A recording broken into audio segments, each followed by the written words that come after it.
You can see the women in there. Now, all of a sudden, before when we thought it was going to be a physical confrontation, the guys were getting ready to whoop his ass. Now we're looking over and all the women are giving him the side eye like, if he says anything worse than what he's saying right now, we're going to take him in the back and whoop his ass. This guy had the whole diner ready to whoop his ass. I'm pretty sure when he got his food that the waitress and all the servers and the people in the back probably had a conveyor belt lined up so they could all spit in his food, right? Now, I can't say that it actually happened, but I know when he got his food, the waitress made it a point, no, this one's yours, right? He was so busy berating his wife, he didn't realize that. Now, do I think they spit in it?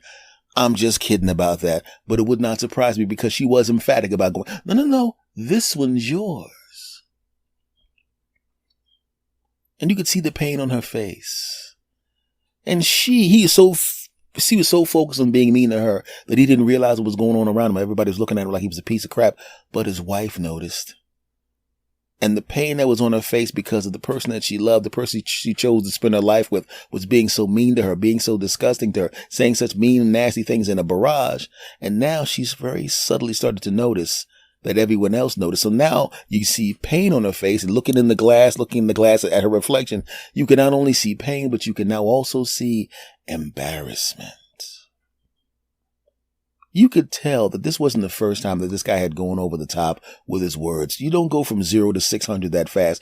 It had to have been a build-up over the course of time, so much so that she had gotten used to it. Because when we thought he was physically threatening, she didn't feel threatened at all. She would just kind of look at him as if to say, I know you're not going to actually hit me. You're just going to say some mean stuff. You're going to get it out of your system, and then you're going to act nice for 2 days, and everything's going to be back. And as soon as we start being lovey-dovey again, you're going to turn into a piece of crap. It was like that.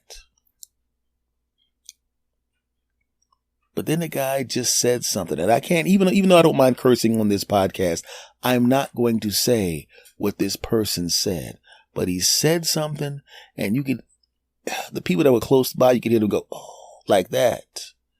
And I saw her kind of turn her head a little bit because she acknowledged the fact that he said what he said, and people heard what he said, and ooh. And then I saw another look on her face. And that's one of those things you got to realize. He had gone too far. This was now the straw that broke the camel's back. And she didn't react to him with anger. Oh, no. Her face went completely dead. And if you've ever had someone break up with you, when you go back in your memory and you realize, oh man, that was the moment she decided she was going to break up with me. Or that was the moment he decided he was going to break up with me. You've seen that face. You didn't recognize it at the moment. You recognized it 2 weeks after you got dumped, or 2 weeks after the big fight that ended the relationship. You realize that was the moment the relationship was dead. You saw your wife walk into a car and she looked like she was having a conversation with herself. No, she was rehearsing. Do I want him? Do I not want him? Am I going to dump him? How am I going to dump him? She's literally debating how or if she's going to get rid of your ass. And it's the same thing with guys.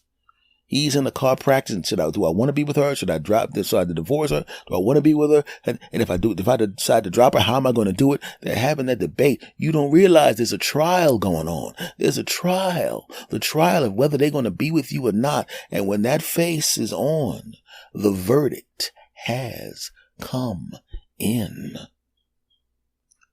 And for this guy, the verdict has come in. Remember earlier in this podcast in the beginning, I said, when does your toe stop hurting? There was a point where it hurt, and then there was a point where it did not hurt, right? When I lost loved ones, there was a point where I lost the loved ones to violence. When was the point where it stopped hurting, where I stopped forcing myself not to cry, because at the beginning I couldn't stop from crying, but it did. When was that moment? 1.5 seconds before he finished the last sentence, he had a wife. He had a chance. He had someone that stuck by him through all the bull crap he was doing and all the nasty things that he is saying, all the verbal and emotional abuse. He still had a wife. And then in this moment, in this diner, in front of all these people, he said one too many things. And I could see on her face, she still had a ring on. She was still going to ride home with him. She might even give him some that night. I doubt it, but who never knows. But his wife is gone. He doesn't realize it, but she's gone. There was a point where she still thought about him as a husband, and now he's just the dude in her house. If you've been on the other side of that, and I've been on the other side of that more than I've been on the bad side of that, there was a time when I was with someone, I was with a lady, and we were having kind of a tough time. And I was trying my best to make sure that I could fix the relationship. And I think she was probably trying to do it as well. I tend not to say mean things to people. I just don't. If I don't like you, I'll be cordial to you. And if I want to end the relationship, I'll be respectful as possible. But I try to fix things. I'm a fixer. I try to fix things. I don't give up on things. I constantly believe I can fix whatever the problem is. And I thought I could fix that relationship. But then she did something and said something back to back that put that face on me. The same face that woman had in the diner, I had it on my face.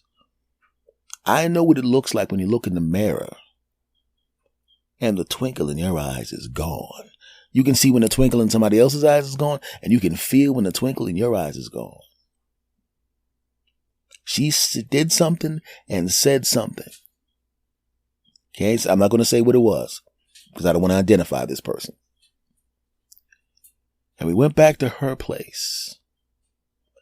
And there was a time the day before when I would lay her down and we would do nice stuff to each other's lap stuff where it was the best thing in the world, fantastic, incredible. It was just the most greatest thing. Couldn't ask for anything better. Nothing felt better. The greatest, incredible. Can't wait. I can't get enough. The second I climb on top of her, I'm trying to get back up on top of her. I remember she would walk to the bathroom after we would finish. She'd come back and she's thinking we're going to cuddle and laugh and joke. And I'm like, ha ha, nope, putting the car right back in the garage. Well, I was young then, right? Now it's like, hey, girl, 45 minutes from now, I'm going to tear you up. But right back then, it was like, you went to the bathroom, and that's enough time. Lay back down. You understand what I'm saying? But that's beside the point. Back to the story. And we got to the bedroom, and we did what we did, and it still felt good because it's a guy having sex with an attractive woman. But I could tell the difference. If you ever laid down with someone that you just find physically attractive, and you laid down with somebody you love more than anything in the world, someone you wanted in your life more than you wanted oxygen, which is how I felt about her before she did and said those two things back to back. And the simple fact that something that was on a scale of 1 to 10 was a 16 billion was now a 7 because of what she did and what she said. I knew if what she said ruined this, oh my goodness. And as I said, I'm a fixer. I tried to fix things, but when I looked at her, my heart didn't beat, didn't flutter like it used to. When she'd hug on me or something like that, it still felt good because it was an attractive woman with a body next to me. But it was like, well, yeah, all right. Right? She would walk across the room, and instead of looking at her delicious buttocks, I just kept looking at the television. Right? When she sat down in my lap, like say I'm sitting on the floor, the TV's there. You know how when your woman sits down between your legs and leans back, normally I would just wrap myself around her and smell her neck and slob her down, get all up on her, squeeze her chest yummies, put my hand down, squeeze her back yummies, which was her buttocks, and she'd giggle, hee hee hee hee. Sometimes we'd finish the movie. Sometimes the movie would never get finished. Sometimes we'd make a movie.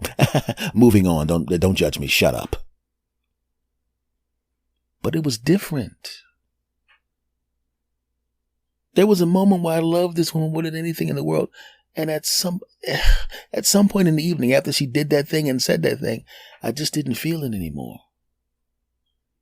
The next 90 days, which was how much longer the relationship lasted after that, it was like she was just a woman who was coming over to visit. And I'd do some stuff with her lap stuff, and she'd do some stuff to my lap stuff. A couple hours of that, and then, I was like, yeah. Yeah, you want to go do something? Oh no, I got some shows. Yeah, and I didn't want to be in a situation where I was just enjoying her sweet bottom, and then that's it. So I had to end that thing because I wasn't her boyfriend anymore. I didn't feel it anymore.